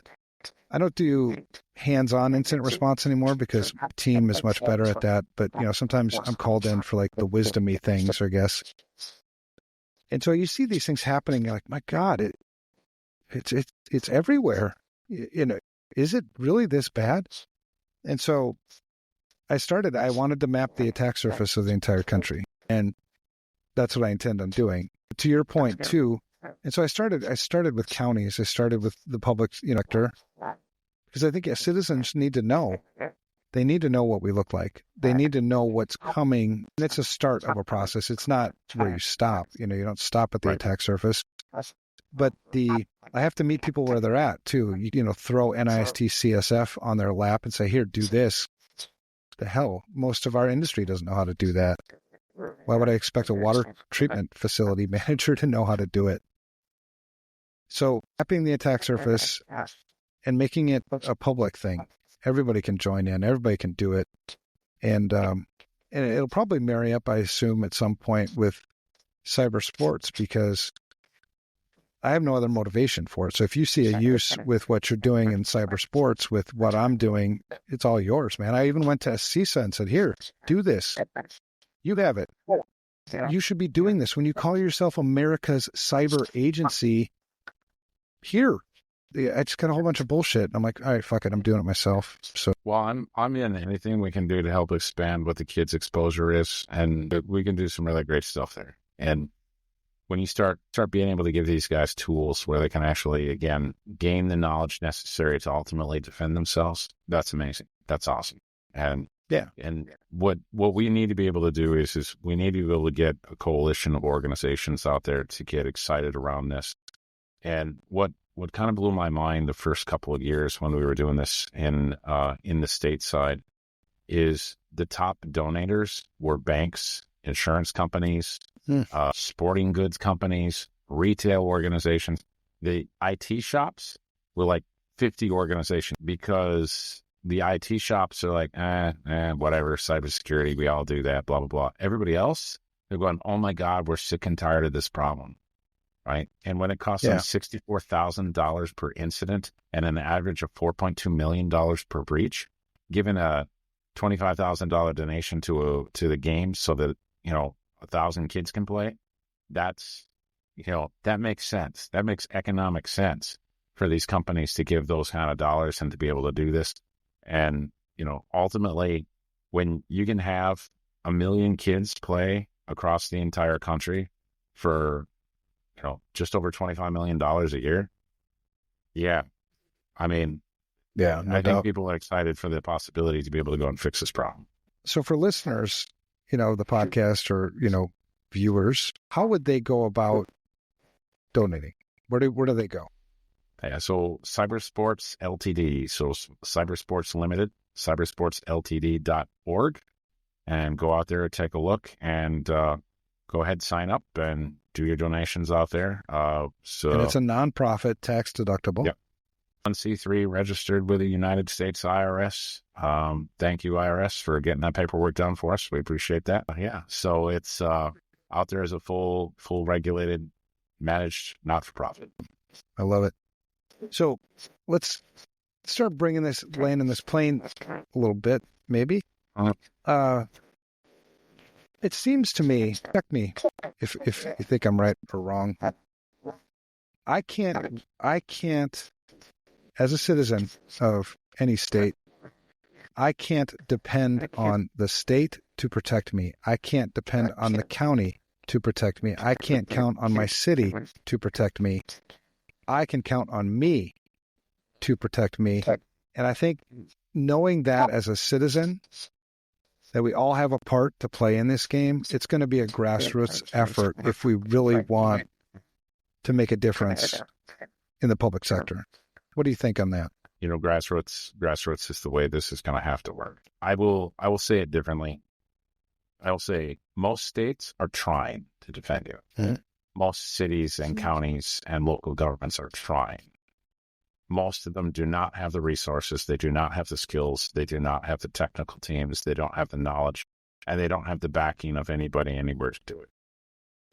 The reality is that when it comes to cybersecurity, we're in an open warfare, right? And we've been in open warfare for a very long time, right? And we picked on the CCP a couple of times during this talk here, but they are just one out of dozens of adversaries that we deal with all the time. And some of the adversaries we deal with all the time are supposed to be our friends, right? And, I've worked on cyber warfare task forces before, and I've been part of NATO missions on this stuff and other Department of Defense issues over many, many years now as I've been part of these things. And what we have to realize is that even if the nation state is our friend, there's typically people inside that nation that are not. And the accessibility of these tools today is ridiculous, right? I mean, we've been able to weaponize cybersecurity for practically no money, right? Building an F-35 and putting an AMRAAM on that thing and a bunch of, Sidewinder missiles and that kind of stuff costs a ton of money. Building a cyber defense weaponry nowadays, or cyber attack weaponry nowadays, $35,000. If you need the team, and you can actually probably be able to do it for cheaper than that if you actually have your own technical skill set. I've seen weapons developed out of AI engines today by accident that are pretty damn effective weaponry, right? And that costs them $20 a month. So the reality is this technology is super accessible. It can cause a lot of havoc. We've seen it cause havoc. And if you're going to look to defend yourself, again, the governments, they want to defend you. They don't want to be dealing with this problem. Right. But they don't have the resources. They don't have the teams. And most of the time, they don't have the skills.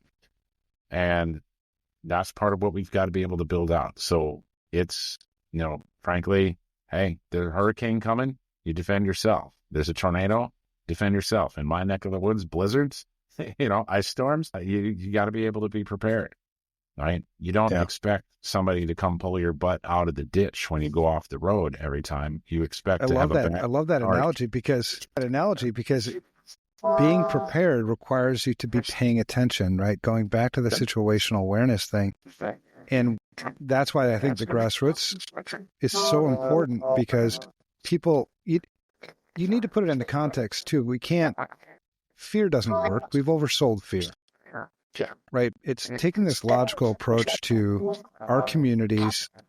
We all care about our families. We all care about our kids. Well, not all, but hopefully most of us do. So that we would take the appropriate steps to be responsible with the technologies that we put in our home, the technologies that, we have in our cars. My F-150 has 250 million lines of code. It requires me to have some situational awareness to know that. And what would I do if things went to crap with that truck? That's the contingency planning that you would do, normally as just a responsible adult. And the state can't do that stuff for me. Nobody can do that stuff for me. In my home, I am the CEO. I'm responsible for what happens here. And if I started there, if I started with being really responsible with the technology that I use, my kids use, my spouse uses, I'd be in a much better position then to have educated discussions with my legislators, with my, county leaders, my city leaders. I would be able to ask them, hey, how are we doing with this? How are we taking care of this? Because to your point too, this isn't a shaming exercise.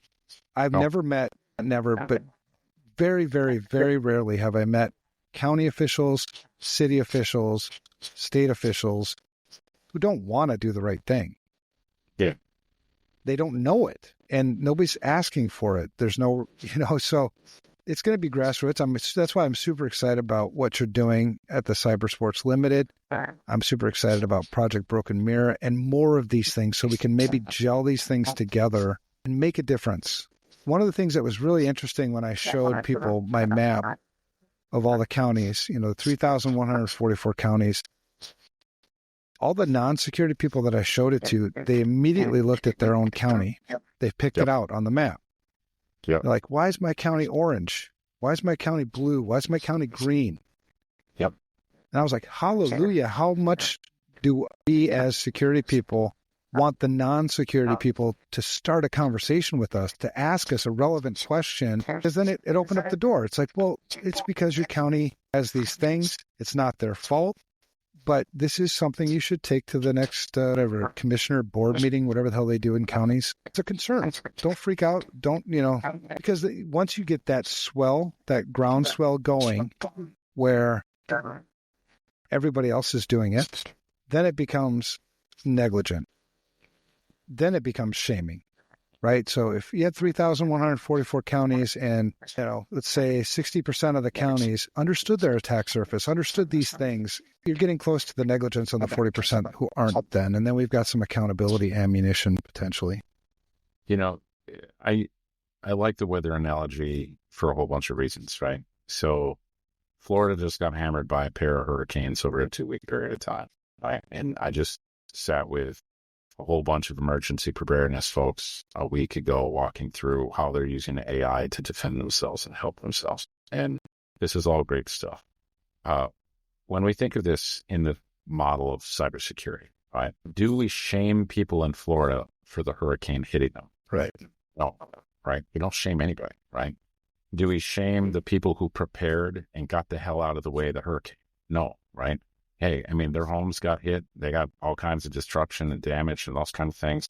Shit happened. Nobody sat there and said, how dare you, right? Society would think that's stupid, right? To blame somebody for that. Who do we blame?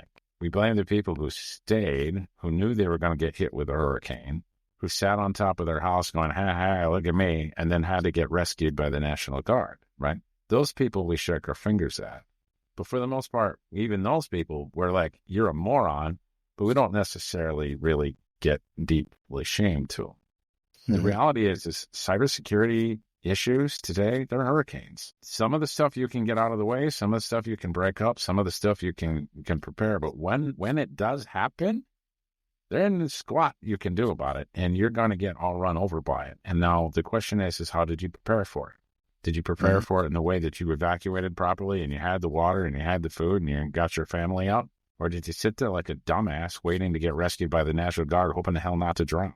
And right now, 99% of people are the dumbass, right? That's the place where we've got to be able to shift this right now. We've got to get people to go, no, here's how you prepare for these things. You get out of the way of it. You get in the right place. And every so often, something's going to happen that we couldn't stop based on that's the nature of this beast. Most of the time, we've got this cool tech. We can break the hurricane up before it ever gets here. But on occasion, when that thing comes through, be prepared for it. And if we can change that mindset, this whole game changes. Because instead of sitting there and hiding under the covers, which is what we're doing 99% of the time now, then people can come out and go, okay, we were ready, we were prepared, we did the right thing, and we're back. And that's what we've got to be able to change this to. Absolutely, man. The welcoming of other people with different perspectives and not shaming them. How many security people do you know, Shawn, that are intimidating to talk to?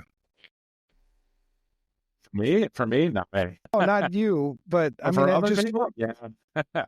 I get yelled at for being that myself. When I go give talks, I don't like to give talks, so it's hard to get me to go do them. But when I give talks, it's amazing how many inexperienced students, people come and talk to me, and I ask them, why are you talking to me? And they're like, well, because you seemed genuine and we didn't feel intimidated to approach you. Because I don't wear a suit, I'm not trying to look good. If anything, you'd be intimidated by the beard, the tattoos, and the broad shoulders probably, but whatever. So I think from a security guy, people, guys, gals, whatever in this industry, be open to any questions. Try not to be intimidating. Try to use a language that they understand. Try to be welcoming. Don't shame them for not doing their shit. There is a time for shaming. There is definitely a time when, you've told them the 10th time and they're still screwing it up. All right, shame them a little bit maybe. But a lot of these people, as we're getting closer to doing more stuff in the public sector as a community, walk alongside these county folks, walk alongside these city folks, these state folks, ask what you can do to help. You find that a lot of state folks, I don't know about state so much, but a lot of county and city folks have zero budget. They have zero budget for it. They have zero training for it. They would love to do something. Maybe there's an opportunity for you to lend a hand there. What's that? Most of them have zero staff. The vast majority of K-12 across the country by volume, and the vast majority of cities and counties have zero people to be able to help them actually defend themselves. Not a one. Right. And this was one of the things we want to do with cybersports, is ultimately we want to be able to open JC Socks for these kids to be able to help defend their community. And right now they're learning to defend themselves as they get older at this and get better at it, defend their communities. Because your communities You have no to defend one. yourself first. Yes. Going to the hurricane thing. If your house, if you prepared well and your house is standing and you're able to get back up and running quicker, well, now you've got time to go down the hill and go help other people get their homes put together. That's when you can, start working the community. So that's another really good analogy, Shawn. I learned a lot from you today, man. I loved your perspective on things. I'm still not saying you're smart or anything. I'm just saying I learned a lot from you. I'm not claiming that. You probably just read it somewhere. You're probably looking at something and just reading it off AI shit. Like probably. 5 screens telling me what to say over here. Yeah, I figured. I loved having you on the show, man. I'm going to have you back again. I'm going to see you in days now. 11, 12 days. Yeah. All right. Yeah. Well, keep up the good work. Let's find more people like us and bring this thing together and actually make a difference in our... I love it. Let's stop talking about bullshit and start fixing bullshit. Amen, brother. All right. Thanks, brother. Talk to you later. All right. Thank you much, sir. Keep having fun.